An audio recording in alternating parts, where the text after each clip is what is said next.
దేవునికి వందనాలు. ఇసాకయ్య గారికి నా వందనాలు. ఈ అమ్మాయి పేరు కావ్య.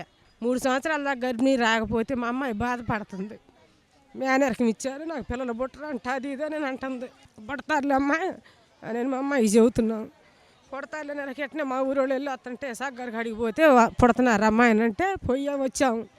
హాస్పిటల్ అన్నీ తిరిగాము, అయినా కూడా పుట్టలేదు మా అమ్మాయికి. సరే వెళ్తారు ఇసాక్ గారి కాడికి అని ఇక్కడికి వచ్చాము. 3 నెలలు రాగానే మా అమ్మాయి నీళ్ళు వేసుకుంది. ఇంకా 9 నెలల దాకా కనేసి 7 నొప్పులు కూడా రాలేదు మా అమ్మాయికి. బ్లడ్ లేదన్నారు. తర్వాత అంతా చూపించుకున్న తర్వాత మా వల్ల కాదు, గుంటూరు తీసుకెళ్ళండి అన్నారు.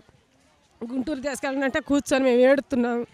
ఏడుతుంటే ఏందమ్మా ఏడుతున్నారంటే మాకు గుంటూరులో ఎవరు తెలియదు మేడం, ఏది చేసినా మీరే చేయండి అని అంటే సరే రాండి లోనకని తీసుకెళ్ళి మా అమ్మాయి పొట్ట అంతా ఇట్లాగ వచ్చారు. ఈ అబ్బాయి అడ్డం తిరుగుంటే సరే అమ్మా మేము చేసేది మేము చేస్తాం, తర్వాత మీ ఇష్టం అన్నారు. ఏదైనా మీరే చేయండి మేడం, నేను మా అబ్బాయి మా అమ్మాయి ఇద్దరు బాగుంటే నేను సాక్ష్యం చెప్పుకుంటాను అని అనుకున్నా. అట్నే మామూలు డెలివరీ అయింది.